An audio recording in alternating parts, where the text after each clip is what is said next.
ಸಾಮಾನ್ಯವಾಗಿ ಪುರುಷರಲ್ಲಿ ಹೆಚ್ಚಾಗಿ ಹೃದಯದ ಅಪಾಯವನ್ನು ಕಾಣಲು ಕಾರಣವೇನು?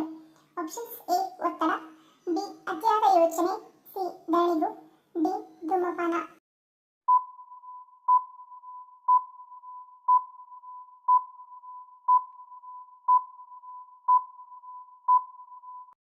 ಸರಿಯಾದ ಉತ್ತರ ಆಪ್ಷನ್ ಬಿ ಧೂಮಪಾನ. ಬಹಳಷ್ಟು ಮಂದಿ ಧೂಮಪಾನ ಅಥವಾ ತಂಬಾಕಿನ ದಾಸರಾಗಿರುತ್ತಾರೆ. ಆದರೆ ತಿಳಿದಿರಲಿ, ಈ ಅನಾರೋಗ್ಯಕರವಾದ ಅಭ್ಯಾಸವು ತಕ್ಷಣವೇ ನಿಮ್ಮ ರಕ್ತದೊತ್ತಡವನ್ನು ಹೆಚ್ಚಿಸಲು ಪ್ರಚೋದಿಸುತ್ತದೆ. ಇನ್ನು ತಂಬಾಕಿನಲ್ಲಿರುವ ರಾಸಾಯನಿಕಗಳು ನಿಮ್ಮ ಅಪಧಮನಿಯ ಗೋಡೆಗಳ ಒಳಪದರವನ್ನು ಹಾನಿಗೊಳಿಸುತ್ತವೆ, ಅಪಧಮನಿಗಳನ್ನು ಕಿರಿದಾಗುವಂತೆ ಮಾಡುತ್ತದೆ. ಈ ಮೂಲಕ ಹೃದಯದ ಕಾಯಿಲೆ ಅಪಾಯವನ್ನು ಹೆಚ್ಚಿಸುತ್ತದೆ. ಕೆಮ್ಮು ಮತ್ತು ನೆಗಡಿಗೆ ಸುಲಭವಾಗಿ ಮತ್ತು ಶೀಘ್ರವಾಗಿ ಪರಿಹಾರ ನೀಡುವುದು ಯಾವುದು? ಆಪ್ಷನ್ಸ್: ಎ ಶುಂಠಿ, ಬಿ ಅರಿಶಿಣ, ಸಿ ವೀಳ್ಯದೆಲೆ, ಡಿ ಕಾಳುಮೆಣಸು.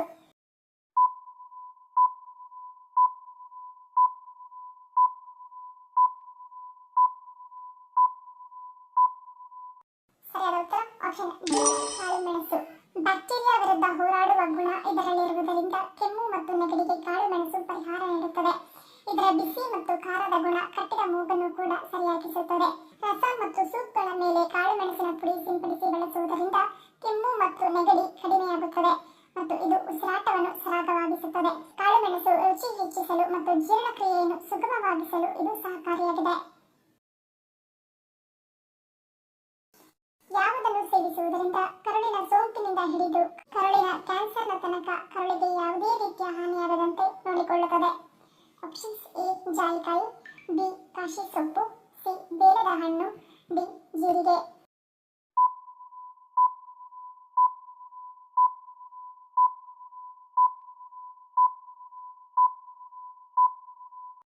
ಸರಿಯಾದ ಉತ್ತರ ಆಪ್ಷನ್ ಡಿ ಜೀರಿಗೆ. ಆರೋಗ್ಯಕಾರಿ ಆಹಾರ ಪದಾರ್ಥಗಳ ಪಟ್ಟಿಗೆ ಈ ಪುಟ್ಟ ಕಾಳುಗಳು ಕೂಡ ವಿಶೇಷವಾದ ಪ್ರಾಶಸ್ತ್ಯವನ್ನು ಪಡೆದಿದೆ, ಏಕೆಂದರೆ ಇದರಲ್ಲಿ ನಮ್ಮ ಊಹೆಗೂ ಮೀರಿದ ಅತ್ಯಂತ ಪ್ರಯೋಜನಗಳು ನಿಮಗೆ ಜೀರಿಗೆ ಕಾಳುಗಳಿಂದ ಒದಗುತ್ತವೆ. ಇನ್ನು ಅಧ್ಯಯನದ ವರದಿಯ ಪ್ರಕಾರ ವಿಶೇಷವಾಗಿ ಇದರಲ್ಲಿ ಕ್ಯುಮಿನಾಲ್ಡಿಹೈಡ್ ಎಂಬ ಸಂಯುಕ್ತ ಹೇರಳವಾಗಿ ಈ ಜೀರಿಗೆಯಲ್ಲಿ ಕಂಡುಬರುವುದರಿಂದ ಇದು ಕರುಳಿನಲ್ಲಿ ಕ್ಯಾನ್ಸರ್ ಕೋಶಗಳನ್ನು ಬೆಳವಣಿಗೆ ಮತ್ತು ದ್ವಿಗುಣಗೊಳ್ಳದಂತೆ ನೋಡಿಕೊಳ್ಳುತ್ತದೆ. ಇದರಿಂದ ಕರುಳಿನ ಕ್ಯಾನ್ಸರ್ ದೂರವಾಗುವುದರ ಜೊತೆಗೆ ಕರುಳಿಗೆ ಯಾವುದೇ ರೀತಿಯ ಸೋಂಕಿನ ಹಾನಿಯಾಗದಂತೆ ನೋಡಿಕೊಳ್ಳುತ್ತದೆ. ನಮ್ಮ ಚರ್ಮಗಳಲ್ಲಿ ಇದ್ದಕ್ಕಿದ್ದ ಹಾಗೆ ತುರಿಕೆ ಕಾಣಿಸಿಕೊಳ್ಳಲು ಮುಖ್ಯ ಕಾರಣವೇನು? ಆಪ್ಷನ್ಸ್: ಎ ಸ್ನಾನ ಮಾಡದಿರುವುದು, ಬಿ ಕೊಳಕು ಬಟ್ಟೆ, ಸಿ ಬ್ಯಾಕ್ಟೀರಿಯಾ, ಡಿ ಅಮೀಬಾ.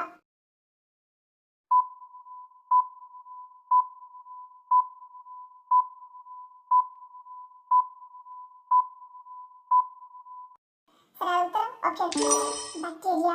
ನಮ್ಮ ಚರ್ಮದ ಮೇಲಿರುವ ಬ್ಯಾಕ್ಟೀರಿಯಾಗಳು ನಮ್ಮ ಚರ್ಮದ ತುರಿಕೆಗೆ ಕಾರಣವಾಗುತ್ತವೆ. ನಿರ್ದಿಷ್ಟವಾಗಿ ಹೇಳುವುದಾದರೆ ಸ್ಟಾಫಿಲೋಕೋಕಸ್ aureus ಎಂದು ಕರೆಯಲ್ಪಡುವ ಬ್ಯಾಕ್ಟೀರಿಯಾವು ನಮ್ಮ ನರಗಳಲ್ಲಿ ಪ್ರೋಟೀನ್ ಅನ್ನು ಸಕ್ರಿಯಗೊಳಿಸುವ ರಾಸಾಯನಿಕವನ್ನು ಬಿಡುಗಡೆ ಮಾಡಬಹುದು. ಇದು ನಮ್ಮ ಚರ್ಮದಿಂದ ನಮ್ಮ ಮೆದುಳಿಗೆ ಸಂಕೇತವನ್ನು ಕಳುಹಿಸುತ್ತದೆ. ನಮ್ಮ ಮೆದುಳು ಅದನ್ನು ಕಜ್ಜಿ ಎಂದು ಗ್ರಹಿಸುತ್ತದೆ. ಆರೋಗ್ಯಕರ ರೀತಿಯಲ್ಲಿ ದೇಹದ ಶಾಖವನ್ನು ಹೆಚ್ಚಿಸಿ ನಮ್ಮನ್ನು ನಾವು ಆರೋಗ್ಯವಾಗಿಟ್ಟುಕೊಳ್ಳಲು ಯಾವುದನ್ನು ಸೇವಿಸಬೇಕು? ಆಪ್ಷನ್ಸ್: ಎ ಮೀನು, ಬಿ ರಾಗಿ ಅಂಬಲಿ, ಸಿ ಕಾಳು ಸೂಪ್, ಡಿ ನುಗ್ಗೆ ಸೊಪ್ಪು.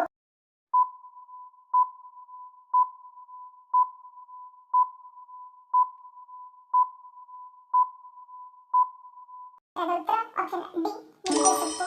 ನುಗ್ಗೆ ಸೊಪ್ಪು ಹೊರಗಿನ ತಾಪಮಾನಕ್ಕೆ ಅನುಗುಣವಾಗಿ ಆಂತರಿಕ ಶಾಖವನ್ನು ಹೆಚ್ಚಿಸುತ್ತದೆ. ನುಗ್ಗೆ ಸೊಪ್ಪಿನಲ್ಲಿ ವಿಟಮಿನ್ ಎ ಅಧಿಕವಾಗಿದ್ದು ಹಣೆಯ ಸಮಸ್ಯೆಯನ್ನು ತಡೆಯುತ್ತದೆ. ನುಗ್ಗೆ ಸೊಪ್ಪು ತಿನ್ನುವುದರಿಂದ ನಮಗೆ protein, vitamin A, C, calcium, ಕಬ್ಬಿಣ ಮತ್ತು ಪೊಟ್ಯಾಷಿಯಂ ಸಿಗುತ್ತದೆ. ನುಗ್ಗೆ ಸೊಪ್ಪನ್ನು ಯಾವುದೇ ರೂಪದಲ್ಲಿ ಸೇವಿಸುವುದರಿಂದ ಮಧುಮೇಹವನ್ನು ನಿಯಂತ್ರಣದಲ್ಲಿಡಬಹುದು. ಇದು ಅಸ್ತಮಾ ಮತ್ತು ಶ್ವಾಸಕೋಶದ ಕಾಯಿಲೆಗಳನ್ನು ತಡೆಯುತ್ತದೆ. ಅಲ್ಲದೆ ಬಾಣಂತಿಯರು ಮತ್ತು ಗರ್ಭಿಣಿಯರಿಗೆ ಇದು ತುಂಬಾ ಒಳ್ಳೆಯದು. ನುಗ್ಗೆ ಸೊಪ್ಪಿನಲ್ಲಿ ರೋಗ ನಿರೋಧಕ ಶಕ್ತಿ ಹೆಚ್ಚಾಗಿರುವುದರಿಂದ ಮಳೆಗಾಲದಲ್ಲಿ ಇದನ್ನು ಸೇವಿಸುವುದು ಅತ್ಯುತ್ತಮ. ವಿಶ್ವದಲ್ಲೇ ಅತ್ಯಂತ ಸಂತೋಷದಾಯಕ ದೇಶ ಎಂದು ಯಾವ ದೇಶವನ್ನು ಕರೆಯಲಾಗುತ್ತದೆ? Options: A Norway, B Finland, C Sweden, D Denmark.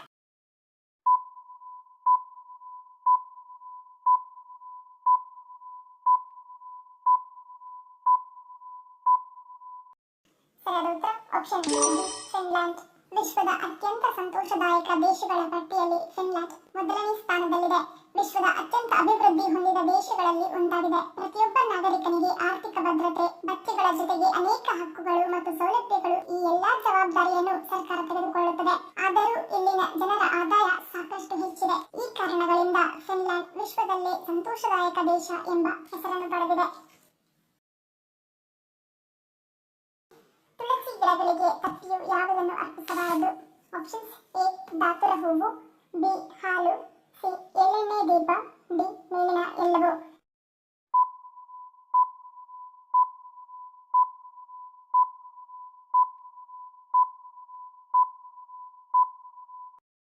ಸರಿಯಾದ ಉತ್ತರ ಡಿ ಮೇಲಿನ ಎಲ್ಲವೂ.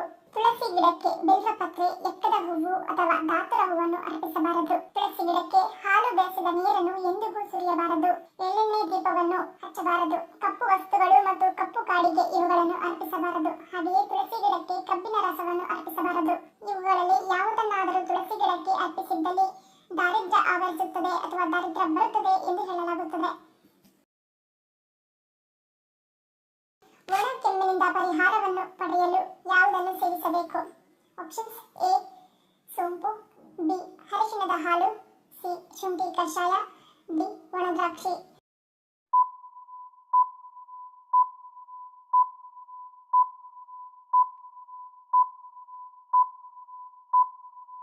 ಸರಿಯಾದ ಉತ್ತರ ಆಪ್ಷನ್ ಎ ಮತ್ತು ಬಿ. ಒಣ ಕೆಮ್ಮಿನಿಂದ ಬಳಲುತ್ತಿರುವವರಿಗೆ ಪ್ರತಿದಿನ 2 ಬಾರಿ ಅರ್ಧ ಟೀ ಚಮಚ ಅರಿಶಿಣದೊಂದಿಗೆ 1 ಲೋಟ ಹಾಲು ಕುಡಿಯಬೇಕು, ಅಥವಾ ಅರ್ಧ ಟೀ ಚಮಚ ಸೋಂಪು ಕಾಳಿನ ಪುಡಿಯನ್ನು 1 ಚಮಚ ಜೇನುತುಪ್ಪದೊಂದಿಗೆ ಬೆರೆಸಿ ಸೇವಿಸಿದರೆ ಕೆಮ್ಮು ನಿವಾರಣೆಯಾಗುತ್ತದೆ. ಹಸಿ ಮೊಟ್ಟೆಯನ್ನು ಕುಡಿಯುವುದರಿಂದ ಏನಾಗುತ್ತದೆ? ಆಪ್ಷನ್ಸ್: ಎ ಹೃದಯ ರಕ್ಷಣೆ, ಬಿ ಸ್ನಾಯು ಬಲ, ಸಿ ಶುಗರ್ ನಿಯಂತ್ರಣ, ಡಿ ಅನಾರೋಗ್ಯ.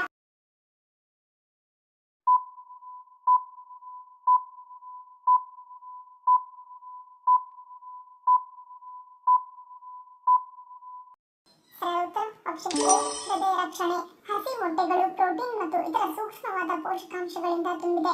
ಅವುಗಳಲ್ಲಿರುವ ಕೊಬ್ಬಿನಾಮ್ಲಗಳು ನಿಮ್ಮ ಚಯಾಪಚಯ ಕ್ರಿಯೆಗೆ ಸಹಾಯ ಮಾಡುತ್ತವೆ, ಏಕೆಂದರೆ ಹಸಿ ಮೊಟ್ಟೆಗಳು ಹೆಚ್ಚಿನ ಅಮೈನೋ ಆಮ್ಲಗಳನ್ನು ಹೊಂದಿರುತ್ತವೆ. ಇದರಲ್ಲಿ ಕ್ಯಾಲ್ಸಿಯಂ, ರಂಜಕ, ಪೊಟ್ಯಾಷಿಯಂ, ವಿಟಮಿನ್ ಎ, ಡಿ ಹೊಂದಿರುತ್ತದೆ. ಒಟ್ಟಾರೆಯಾಗಿ ಹಸಿ ಮೊಟ್ಟೆಯಲ್ಲಿ ಅನೇಕ ಪೋಷಕಾಂಶಗಳು, ವಿಟಮಿನ್ಗಳು, ಉತ್ಕರ್ಷಣ ನಿರೋಧಕಗಳನ್ನು ಹೊಂದಿರುತ್ತವೆ. ಇವು ಆರೋಗ್ಯಕರವಾದ ಹೃದಯಕ್ಕೆ ಸಹಾಯ ಮಾಡುತ್ತವೆ. ಸಾಮಾನ್ಯವಾಗಿ ಮೊಟ್ಟೆಗಳು ಉತ್ತಮವಾದ ಕೊಲೆಸ್ಟ್ರಾಲ್ನಿಂದ ತುಂಬಿದೆ, ಹಾಗಾಗಿ ಕೆಟ್ಟ ಕೊಲೆಸ್ಟ್ರಾಲ್ನಿಂದ ಸಂಪೂರ್ಣವಾಗಿ ನಿಮ್ಮನ್ನು ರಕ್ಷಿಸುತ್ತದೆ. ಇನ್ನು ಮೊಟ್ಟೆಗಳು ಒಮೆಗಾ 3 ನಂತಹ ಕೊಬ್ಬಿನಾಮ್ಲಗಳಿಂದ ಸಮೃದ್ಧವಾಗಿದ್ದು ಕೆಟ್ಟ ಕೊಲೆಸ್ಟ್ರಾಲ್ ಮಟ್ಟವನ್ನು ಕಡಿಮೆ ಮಾಡುತ್ತದೆ. ಹಿಮ, ಸಮುದ್ರ ಮತ್ತು ಬೀಚ್, ಈ 3 ಒಟ್ಟಿಗೆ ಭೇಟಿಯಾಗುವ ದೇಶ ಯಾವುದು? Options: A Iceland, B Japan, C Norway, D Austria.